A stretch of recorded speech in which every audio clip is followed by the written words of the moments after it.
ಕೂಡಲೇ ಕೈ ಜೋಡಿಸಿದ ನಡಿಲ್ಲ ಇವರು. ಕೈ ಜೋಡಿಸಿ ಅನಂತಾಸನ ಸ್ವಾಮಿಗೆ ಪ್ರಾರ್ಥನೆ ಮಾಡಿದರಂತೆ. ಏನಂತ ಹೇಳಿದ್ರೆ, ಅಪಿ ತಥೋಹಮುಪೇ ವಿರಹಿತ ಸ್ವಜನಂ ಚರಣ ಪ್ರಿಯಂ ವಿವಿಧ ಭೂತ ಭಯಂಕರ ವರ್ತಮನಿ ಐ ಕೃಪಾಲಯ ಬಾಲಯ ಬಾಲಕಂ ಲಘು ಶುಭಸ್ಯ ಮಮೇತ್ಯ ನಮದ್ವಿಜ.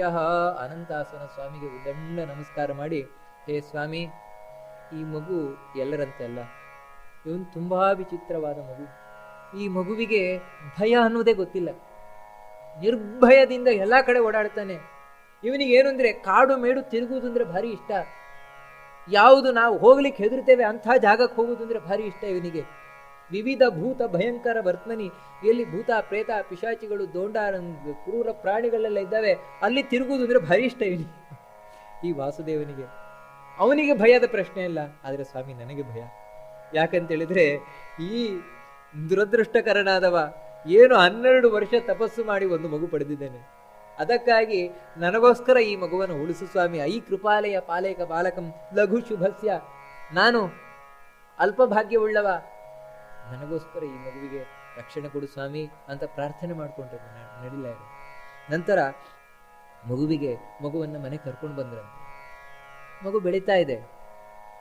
ಅಲ್ಲಿಯೂ ಕೂಡ ಹಾಗೆ ಮನೆಯಲ್ಲಿರುವುದು ಅಂತಿಲ್ಲ, ಮತ್ತೆ ಮನೆ ಹತ್ತಿರ ಕಾಡು ಮೇಡು ಇಲ್ಲಿ ಸುತ್ತುದು ಅಂದ್ರೇನೆ ಭಾರಿ ಇಷ್ಟ ವಾಸುದೇವನಿಗೆ. ಯಾವತ್ತಿ ಕುಂಜಾರಿನ ಬಳಿಯ ಕಾಡು ಮೇಡೇನಿದೆ ಅಲ್ಲೆಲ್ಲ ಸುತ್ತುತ್ತಾ ಇರುವುದಂತೆ. ಬಹಳ ಖುಷಿಯಂತೆ. ಯಾಕೆ ಖುಷಿ ಅಂದ್ರೆ ಇವರು ನಡಿಲಾರೆ. ನಾರಾಯಣ ಪಂಡಿತಾಚಾರ್ಯ ಹೇಳ್ತಾರೆ, ವರ ವಿಮಾನ ಗಿರಾವಪಿ ಚಂಡಿಕಾ ಶಿಶುಮಹೋ ಜನಲೀತಮಲಾಲಯತ್. ಯಾಕೆ ಆ ಕಾಡು ಮೇಡಿನಲ್ಲಿ ತಿರುಗುತ್ತಾ ಇದ್ದ ವಾಸುದೇವ ಅಂತ ಹೇಳಿದ್ರೆ, ಅಲ್ಲಿಯೂ ವಾಸುದೇವ ಒಬ್ಬನೇ ತಿರುಗುತ್ತಾ ಇದ್ದದಲ್ಲ, ಮತ್ತೆ ಅವನೊಟ್ಟಿಗೆ ಆ ಬೆಟ್ಟದ ಮೇಲಿದ್ದಾಳಲ್ವ ದುರ್ಗೆ, ಚಂಡಿಕೆ, ಅವಳು ಯಾವತ್ತೂ ಇರ್ತಾ ಇದ್ಲು. ಆ ದುರ್ಗಾದೇವಿ ಇದ್ದದ್ರಿಂದ ದುರ್ಗಾದೇವಿಯೊಂದಿಗೆ ಆನಂದವಾಗಿ ತಿರುಗುತ್ತಾ ಇದ್ದ ಅಂತ ಈ ಮಧ್ವ ವಿಜಯದಲ್ಲಿ ಉಲ್ಲೇಖ ಮಾಡದೇ ಇರುವಂತಹ ಕೆಲವೊಂದು ವಿಷಯಗಳನ್ನು ಸಂಪ್ರದಾಯ ಪದ್ಧತಿ ಅಂತ ಅದರಲ್ಲಿ ತಿಳಿಸ್ಕೊಂಡು ಹೋಗ್ತಾರೆ. ವಾಸುದೇವನಿಗೆ ಸಣ್ಣಲ್ಲಿಂದಲೇ ಎಂಥ ಧರ್ಮದ ಬಗ್ಗೆ ನಿಷ್ಠೆ ಅಂತ ಹೇಳಿದ್ರೆ, ಪ್ರತಿದಿನ ತಾನು 4 ತೀರ್ಥದಲ್ಲಿ ಸ್ನಾನ ಮಾಡ್ಲಿಕ್ಕೆ ಹೋಗ್ತಾ ಇದ್ದ.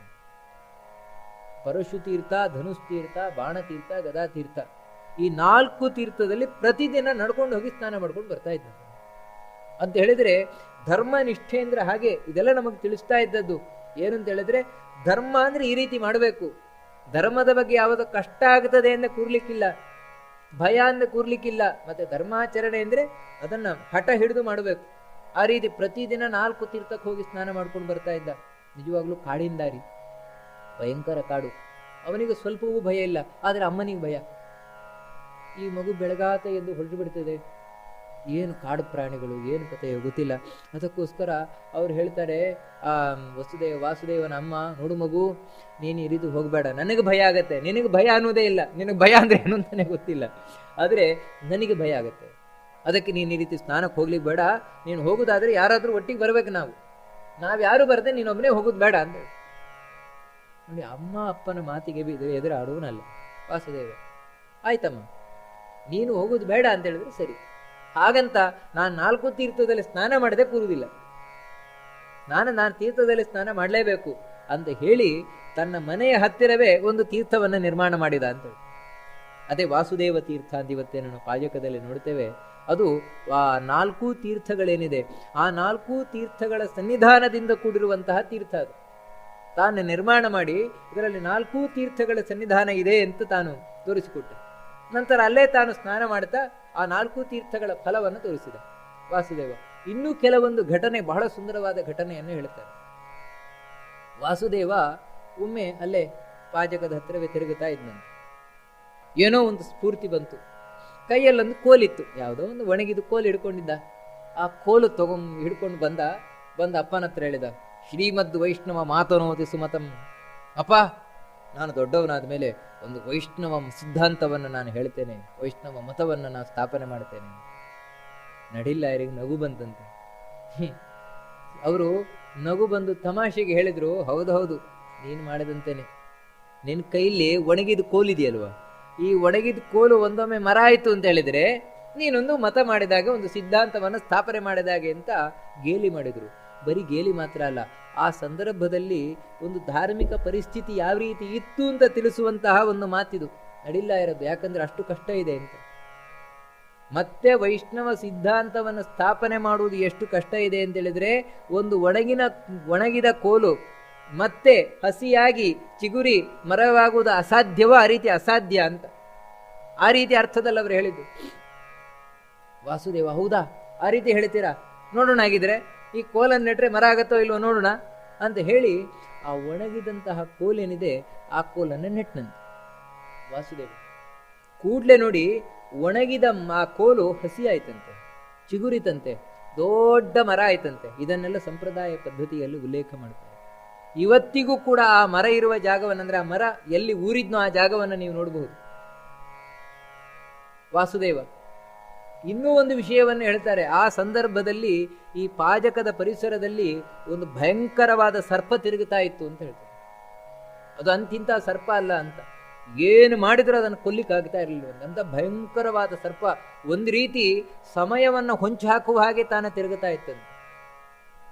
ಆ ಸರ್ಪ ಅದಿನ್ಯಾರು ಅಲ್ಲ, ಮಣಿಮಂತನೇ ಅಂತ ಹೇಳ್ತಾರೆ.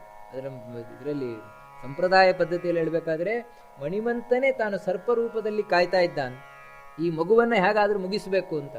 ತಾನು ಈ ಘಟನೆಯನ್ನ ಕಂಡು ಆ ಮರಕ್ಕೆ ಬಂದು ತಾನು ಕಚ್ಚಿದ್ನಂತೆ, ತನ್ನ ವಿಷವನ್ನ ಹಾಕಿದ್ನಂತೆ. ಆದರೆ ಆ ಮರಕ್ಕೆ ಏನೂ ಆಗಲಿಲ್ಲ. ಅಂದ್ರೆ ವೈಷ್ಣವ ಸಿದ್ಧಾಂತವನ್ನು ಸ್ಥಾಪನೆ ಮಾಡೋದು ಖಚಿತ ಅನ್ನೋದಾಯ್ತು. ಮುಂದೆ ಸಕಲ ಶಬ್ದಮಯೀ ಚ ಸರಸ್ವತಿ ಸತತಮಾನಮತಿ ಸ್ವಯಮೇ ವಯಂ ದ್ವಿಜವರೋಥ ಕದಾಚನ ಮಾತೃಕಾ ಕಿಲ ಸುತಂ ಪರಿಚಾಯೇತಿ ಸ್ಮತಂ. ಇದು 5ನೇ ವರ್ಷದಲ್ಲಿ ನಡೆದ ಘಟನೆ. ಸಾಮಾನ್ಯ ಮಕ್ಕಳಿಗೆ 5ನೇ ವರ್ಷದಲ್ಲಿ ಅಕ್ಷರಾಭ್ಯಾಸವನ್ನು ಮಾಡಿಸಬೇಕು ಅಂತ ಹೇಳ್ತಾರೆ.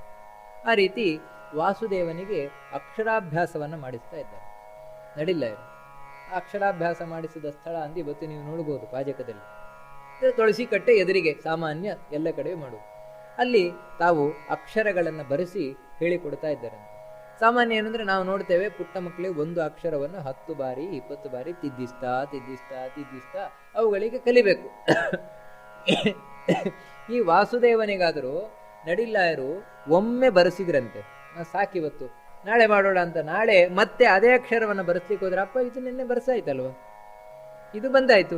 ಇವ್ರಿಗೆ ಆಯ್ತಾನೆ ಒಂದು ಸಲ ಹೇಳಿಕೊಟ್ರೆ ಬರುವ ಮಗು ಇದು ಯಾವುದಪ್ಪ? ಯಾಕಂತ ಹೇಳಿದ್ರೆ 10 ಸಲ ಹೇಳಿದ್ರು ಮಕ್ಳಿಗೆ ಬರುವುದಿಲ್ಲ, ಕೈ ತಿರುಗುವುದಿಲ್ಲ. ಈ ಮಗು ನನಗಿದೆಲ್ಲ ಬರ್ತದೆ, ಬಂದಾಯ್ತು, ಅಪ್ಪ ಮುಂದಿಂದ ಹೇಳಿ ಅಂತ ಹೇಳ್ತಾರಲ್ವಾ ಅಂತ ಹೇಳಿ, ಓ ಇದು ಸಾಮಾನ್ಯವಾದ ಶಿಶು ಅಲ್ಲ, ಇನ್ನು ವಿಶೇಷವಾಗಿದೆ ಈ ಮಗು ಅಂತ ಇನ್ನೇ ನಾನು ಎಲ್ಲರ ಮುಂದೆ ಹೇಳ್ಕೊಟ್ಟೆ ಅಂತ ಹೇಳಿದ್ರೆ ದೃಷ್ಟಿದಾಗುತ್ತದೋ ಏನು ಅಂತ ಏಕಾಂತದಲ್ಲಿ ಆ ಮಗುವಿಗೆ ಹೇಳ್ಕೊಡ್ತಾ ಇದ್ರಂತೆ ನಾರಾಯಣ ಪಂಡಿತ. ಇವರು ನಡಿಲ್ಲ ಇರು ಮಹವತಾ ಸ್ವಜನೇನ ಸಮೀರಿತ ಸ್ವಜನನಿ ಸಹಿತೇನ ಕದಾಚನ. ಇನ್ನೊಂದು ಘಟನೆಯನ್ನು ಹೇಳ್ತಾರೆ. ಇದು ಸಾಮಾನ್ಯ ಉಪನಯನ ಆಗುವುದಕ್ಕಿಂತ ಮುಂಚೆ ನಡೆದಂತಹ ಘಟನೆ. ಅಂದ್ರೆ ಸಾಮಾನ್ಯ 6ನೇ ವರ್ಷದಲ್ಲಿ 7ನೇ ವರ್ಷದಲ್ಲಿ ಇರಬಹುದು, 6ನೇ ವರ್ಷ ಅಂತ ಇಟ್ಕೊಳ್ಬಹುದು. ಅಲ್ಲಿ ನಡೆದಂತಹ ಒಂದು ಘಟನೆ ಏನಂದ್ರೆ, ತಾಯಿಯೊಂದಿಗೆ, ತಂದೆ ಬಂದಿಲ್ಲ, ತಾಯಿಯೊಂದಿಗೆ ತಾವು ನಯ್ಯಂಪಳ್ಳಿ, ಆ ನಯ್ಯಂಪಳ್ಳಿ ಹತ್ರ ಹೋಗಿದ್ದಾರೆ. ನಯ್ಯಂಪಳ್ಳಿ ಅಂದ್ರೆ ಈ ಕಡೆ ಈ ಬ್ರಹ್ಮಾವರದ ಹತ್ತಿರ ನಯ್ಯಂಪಳ್ಳಿ ಅಂತ ಬರ್ತದೆ, ಈ ಕಡೆ ಪುತ್ತೂರಿನಾಚೆ ಬರ್ತದೆ. ಅಲ್ಲಿ ನಯ್ಯಂಪಳ್ಳಿಯಲ್ಲಿ ಏನೋ ಒಂದು ಕಾರ್ಯಕ್ರಮ ಇತ್ತು. ಆ ಕಾರ್ಯಕ್ರಮಕ್ಕೆ ತಾಯಿಯೊಂದಿಗೆ ಉಳಿದ ಎಲ್ಲ ಬಂಧುಗಳೊಂದಿಗೆ ತಾವು ಹೋಗಿದ್ದಾರೆ. ಆಗಾಗಲೇ ಇವರು ಒಳ್ಳೆ ಸುಶ್ರಾವ್ಯವಾಗಿ ಶ್ಲೋಕವನ್ನು ಹೇಳ್ತಾ ಇದ್ರು. ವಾಸುದೇವ ಬಹಳ ಸುಂದರವಾಗಿ ಶ್ಲೋಕಗಳನ್ನು ವಾಚನ ಮಾಡ್ತಾ ಇದ್ದಂತೆ. ರುಚಿರವಾಚನಯಾರ್ಚಿತ ವಾಕ್ಶ್ರಿಯ ಪ್ರತಿಯೇ ಪ್ರಭುಣ ಘೃತವಲ್ಯಪೆ. ಎಲ್ಲರೂ ಕೂಡ ಈ ವಾಸುದೇವನ ನೋಡಿದ ಕೂಡಲೇ ಒಂದು ಶ್ಲೋಕ ಹೇಳು, ಒಂದು ಶ್ಲೋಕ ಹೇಳೋದಂತೆ. ಅಷ್ಟು ಸುಶ್ರಾವ್ಯವಾಗಿ ಹೇಳ್ತಾ ಇದ್ದಂತೆ. ಈ ರೀತಿ ತಾನು ಅಲ್ಲಿ ಹೋದ ಆ ಇದಕ್ಕೆ ನಯ್ಯಂಬಳ್ಳಿಗೆ. ಪರಿಷದಾನಿತರಾಂ ಪರಿವಾರಿತ. ಅಲ್ಲಿ ಆ ಕಾರ್ಯಕ್ರಮದಲ್ಲಿ ಹಿಂದೆ ಏನು ಅಂದ್ರೆ, ಎಲ್ಲ ಒಂದು ಕಾರ್ಯಕ್ರಮದಲ್ಲಿ ಒಂದು ಪುರಾಣ ಪ್ರವಚನವೋ ಇನ್ನೊಂದು ಮತ್ತೊಂದು ಎಲ್ಲ ಏರ್ಪಾಟು ಮಾಡ್ತಾ ಇದ್ರು. ಆ ರೀತಿ ಒಂದು ಪುರಾಣದ ಏರ್ಪಾಟು ನಡೆದಿದೆ. ಪುರಾಣವನ್ನು ಹೇಳಲಿಕ್ಕೋಸ್ಕರ ಶಿವಮಣಿನಾಯರು ಕೂತಿದ್ದಾರೆ. ಅವರು ಯಾವುದೋ ಒಂದು ಪುರಾಣಕ್ಕೆ ಸಂಬಂಧಪಟ್ಟ ಹಾಗೆ ಏನೋ ಒಂದು ಶ್ಲೋಕಕ್ಕೆ ಅರ್ಥವನ್ನು ಹೇಳ್ತಾ ಇದ್ದಾರೆ. ಆ ಅರ್ಥ ಹೇಳ್ತಾ ಇದ್ದದ್ದು ಈ ವಾಸುದೇವನಿಗೆ ಗೊತ್ತಾಯ್ತು, ಕಿವಿಗೆ ಬಿತ್ತು. ವಾಸುದೇವ ಅಮ್ಮನೊಟ್ಟಿಗೆ ಲೋಕ ಕೂತ್ಕೊಂಡ.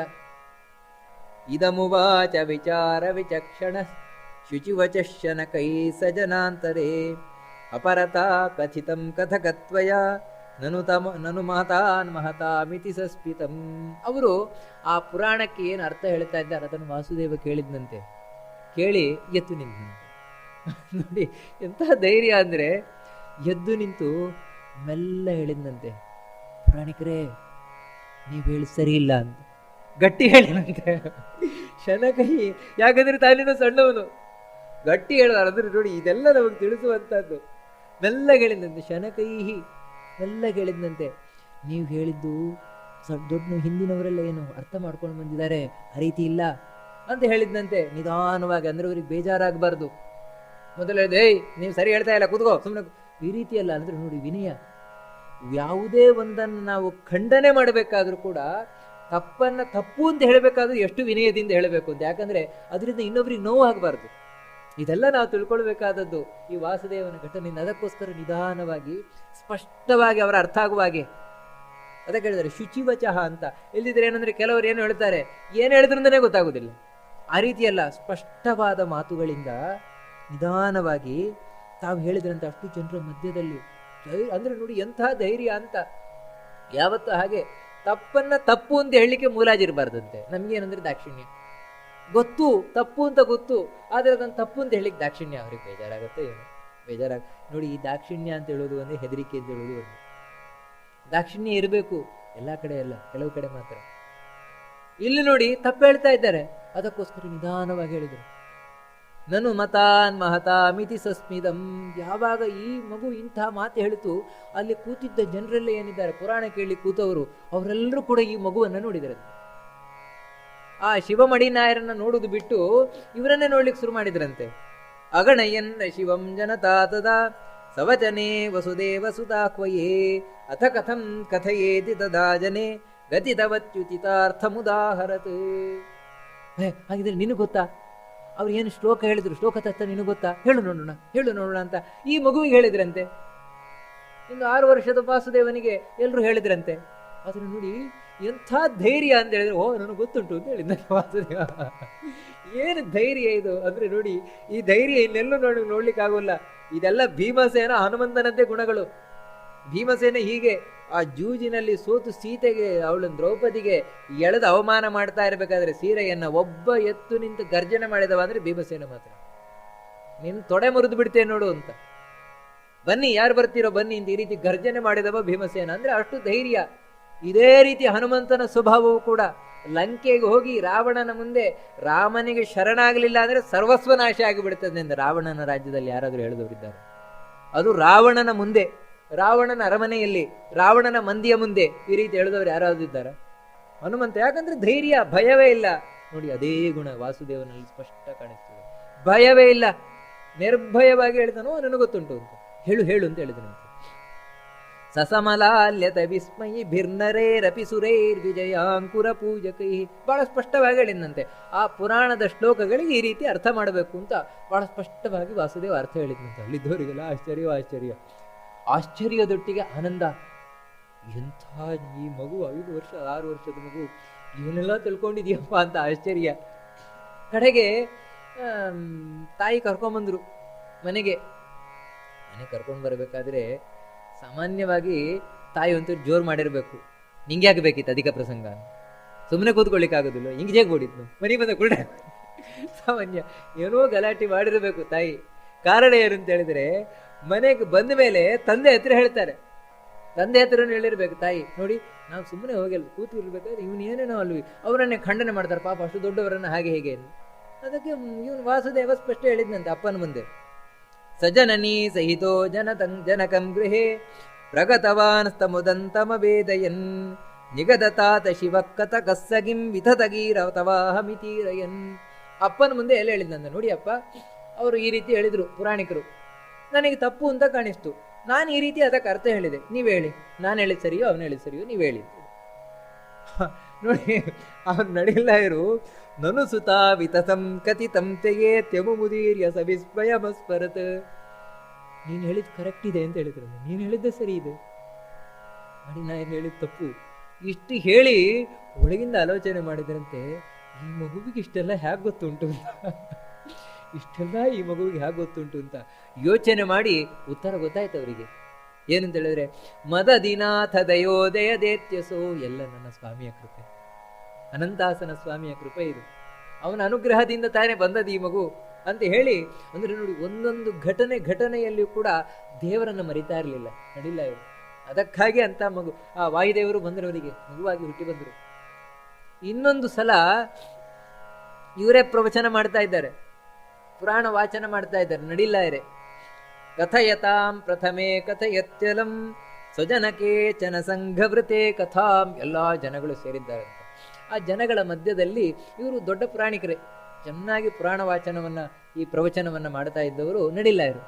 ಅವರು ಮಾಡ್ತಾ ಇದ್ರೆ ಆ ಪುರಾಣ ಶ್ಲೋಕಗಳನ್ನ ಸುಶ್ರಾವ್ಯವಾಗಿ ಹೇಳುದು ಯಾರಂದ್ರೆ ಈ ವಾಸುದೇವ ಕೂತ್ಕೊಂಡು ಸುಶ್ರಾವ್ಯವಾಗಿ ಆ ಪುರಾಣದ ಶ್ಲೋಕಗಳನ್ನೆಲ್ಲ ಹೇಳಬೇಕಂತೆ. ಅದಕ್ಕೆ ಅರ್ಥ ವಿವರಣೆಯನ್ನು ಇವರು ಕೊಡಬೇಕಂತೆ, ನಡಿಲ್ಲ ಇವರು. ಆ ರೀತಿ ವಾಸುದೇವ ಒಂದು ಶ್ಲೋಕವನ್ನು ಹೇಳಿದ, ಮರಗಳ ಹೆಸರನ್ನೆಲ್ಲ ಹೇಳುವಂತಹ ಒಂದು ಶ್ಲೋಕ, ಭಾಗವತದಲ್ಲಿ ಬರುವುದೇನು, ಒಂದು ಶ್ಲೋಕವನ್ನು ಹೇಳಿದ. ಅದಕ್ಕೆ ಇವರು ಅರ್ಥ ಹೇಳ್ಕೊಂಡು ಹೋದ್ರು. ಅದರ ಮಧ್ಯದಲ್ಲಿ ಲಿಕುಚ ಅಂತ ಒಂದು ಶಬ್ದ ಬರ್ತದೆ. ಇವರಿಗೆ ಏನಂತ ಗೊತ್ತಾಗಲಿಲ್ಲ, ನಡಿಲ್ಲ ಇವರಿಗೆ. ಯಾವತ್ತು ಪುರಾಣ ಹೇಳುವವರ ಅಭ್ಯಾಸವೇ ಹಾಗೆ, ಯಾಕೆಂದ್ರೆ ಉಳಿದವರ ಹತ್ರ ಪುಸ್ತಕ ಇರುವುದಿಲ್ವಲ್ಲ, ಗೊತ್ತಿರೋದಿಲ್ವ, ಅದಕ್ಕೆ ಮಧ್ಯದ ಆರಿಸ್ಕೊಂಡು ಹೋಗ್ತಾ ಇರೋದು, ಗೊತ್ತಿಲ್ಲ. ಆ ರೀತಿ ಇವರು ಕೂಡ ಉಳಿದದ್ದು ಏನೇನಿದೆ, ಚೂತ ಕದಂಬ ಇದರದ್ದೆಲ್ಲ ಅರ್ಥ ಹೇಳ್ಕೊಂಡು ಹೋದ್ರು. ಈ ಲಿಕುಚ ಅನ್ನುವುದು ಮಾತ್ರ ಶಬ್ದವನ್ನ ಬಿಟ್ಟು ಮುಂದೆ ಅರ್ಥ ಹೇಳ್ಕೊಂಡು ಹೋದ್ರು. ಆದ್ರೆ ಇವನೇಲಿದ್ದಲ್ವ ವಾಸುದೇವ, ಗೊತ್ತಾಯ್ತು ಅಪ್ಪ ಬಿಟ್ಟಿದ್ದಾರೆ ಅಂತ. ಅವಾಗ ಲಿಕುಚಿನಾಮ್ನಿ ತದಾನುದಿತಾರ್ಥಕ್ಕೆ ಕಿಮಿತಿ ತಾತ ತದರ್ಥಮ ವರ್ಣಯನ್ ಕಥಯಸೀತಿ ಶನೇರಯಮಬ್ರವೀತ್. ಅಪ್ಪನಿಗೂ ಅಪ್ಪ ಅಪ್ಪ ಲಿಕುಚ ಒಂದು ಬಿಟ್ಟು ಹೋಯ್ತು, ಲಿಕುಚ ಹೇಳ್ತಾ ಇದ್ದಾನಂತೆ. ಅದು ನಿಧಾನವಾಗಿ, ಗಟ್ಟಿಯಾಗಲ್ಲ, ನಿಧಾನವಾಗಿ, ಅಪ್ಪ ಲಿಕುಚ ಒಂದು ಬಿಟ್ಟು ಹೋಯ್ತು, ಲಿಕುಚದ ಅರ್ಥ ಹೇಳಿಲ್ಲ ಅಂತ. ವಾಸ್ತವಕ್ಕೆ ಇವ್ರಿಗೆ ಗೊತ್ತಿಲ್ಲ, ಇವರು ಮರೆತು ಬಿಟ್ಟು ಹೋದ, ಇವರಿಗೆ ಅದರದ ಅರ್ಥ ಏನಂತ ಗೊತ್ತಿಲ್ಲ, ಅದಕ್ಕೋಸ್ಕರ ಇವರು ಬಿಟ್ಟು ಹೋಗಿದ್ದು. ಅವದತೀತಿ ಪಿತರ್ಯಪಿ ಚೋದಿತೆ ಪ್ರತಿಭುಭುಷು ತತ್ರ ಜನೇಶ್ವಪಿ ಅಯಮುದೀರ್ಯ ತದರ್ಥಮವಾಪ್ತವಾನ್ ಪರಿಷದೋಹ್ಯ ಸಮಾನ ಸಮಾನನ. ಗೊತ್ತಾಗ್ತಾ ಇಲ್ಲ, ನಡಿಲ್ಲ ಇರಿಗೆ ಅದರ ಅರ್ಥ. ಅಲ್ಲಿದ್ದವರೆಲ್ರಿಗೂ ಕುತೂಹಲ ಶುರುವಾಯ್ತು, ಯಾಕಂದ್ರೆ ಇವರಮ್ಮ ಸಿಕ್ಕಿದಾಕಿದ್ದಲ್ವ ನಡಿಲ್ಲ ಇರನ್ನು. ಅವರಿಗೂ ಹೌದೌದು ಲಿಕುಚ ಒಂದು ಶಬ್ದದ ಅರ್ಥ ಹೇಳಿಲ್ವಲ್ಲ, ಯಾರಿಗೂ ಗೊತ್ತುಂಟು. ಕಡೆಗೆ ಈ ವಾಸುದೇವ ಮಹಾ ಬುದ್ಧಿವಂತ ಅಂತ ಗೊತ್ತುಂಟು ಅವರೆಲ್ಲರಿಗೂ. ಅದಕ್ಕೆ ನಿನಗೆ ಗೊತ್ತುಂಟಾ, ನೀನು ಹೇಳಿ ನೋಡೋಣ ಅಂತ ಹೇಳಿದ್ರು. ಆಗ ವಾಸುದೇವನೇ ಆ ಲಿಕುಚ ಶಬ್ದದ ಅರ್ಥವನ್ನು ಹೇಳಿದಂತೆ, ಅದೇ ಹೆಬ್ಬಲಸು ಲಿಕುಚ ಅಂತ ಹೇಳಿದ್ರು. ಅದರ ಅರ್ಥವನ್ನು ಹೇಳಿ ಅಲ್ಲಿದ್ದವರು ಎಲ್ಲರಿಂದಲೂ ಕೂಡ ಸಮ್ಮಾನವನ್ನು ಪಡೆದ್ರಂತೆ. ಭಲೆ ಎಂಥ ಮಗುವಪ್ಪ, ಯಾವತ್ತು ಶಿಷ್ಯಾದಿಚ್ಛೇದ್ ಪರಾಜಯಂ ಅಂತ. ಮಗ ಯಾವ ರೀತಿ ಇರಬೇಕಂದ್ರೆ ಅಪ್ಪನನ್ನು ಸೋಲಿಸುವಾಗಿರಬೇಕಂತೆ, ಶಿಷ್ಯ ಯಾಗಿರ್ಬೇಕಂದ್ರೆ ಗುರುಗಳನ್ನು ಸೋಲಿಸುವಲ್ಲಿರಬೇಕಂತೆ. ಯಾವ ರೀತಿ ಅಂತ ಹೇಳಿದ್ರೆ ಇಂಥ ವಿದ್ಯೆಯಲ್ಲಿ, ಅನ್ಯಾಯದಲ್ಲ, ವಿದ್ಯೆಯೆಲ್ಲ ಆ ರೀತಿ ಇರಬೇಕು. ಅದಕ್ಕೆ ಎಂಥ ಮಗ ಅಪ್ಪ ಅಂತ ಎಲ್ಲರೂ ಕೂಡ ಹೊಗಳಿದ್ರಂತೆ.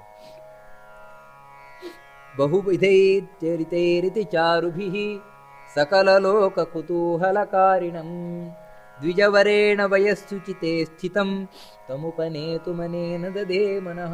ಈ ರೀತಿ ಅನೇಕ ಲೀಲೆಗಳನ್ನು ತೋರಿಸ್ತಾ ಇದ್ದಾನೆ ವಾಸುದೇವ. ಸಣ್ಣಲ್ಲೇ ತಾನು ಅಸಾಧಾರಣವಾದಂತಹ ಶಿಶು, ಸಾಮಾನ್ಯ ಅಲ್ಲ. ಅಂದ್ರೆ ಇದನ್ನೇ ಹೇಳುವುದು ಅಶ್ರುತ ಪ್ರತಿಭಾಯಸ್ಯ ಅಂತ. ಇಂಥ ಒಂದು ಪ್ರತಿಭೆಯನ್ನು ಕೇಳಲಿಕ್ಕೆ ಸಾಧ್ಯ ಇಲ್ಲ, ಕೇಳಿದ್ರೆ ಕೃಷ್ಣನಲ್ಲಿ, ಇನ್ನೆಲ್ಲೂ ಕೇಳಲಿಕ್ಕೆ ಸಾಧ್ಯ ಇಲ್ಲ. ಅಂಥ ಪ್ರತಿಭೆಯಿಂದ ಮೆರಿತಾ ಇದ್ದಾನೆ. ಇವ್ರು ನಡಿಲ್ಲ, ಇರು ಮಗುವಿನಿಗೆ ಉಪನಯನ ಮಾಡಬೇಕು. ಯಾಕಂತ ಹೇಳಿದ್ರೆ ಗರ್ಭಾಷ್ಟಮ ಬಂತು, 7ನೇ ವರ್ಷ, ಉಪನಯನ ಮಾಡಬೇಕು ಅಂತ ಒಳ್ಳೆ ಮುಹೂರ್ತವನ್ನು ಹುಡುಕಿದ್ರಂತೆ.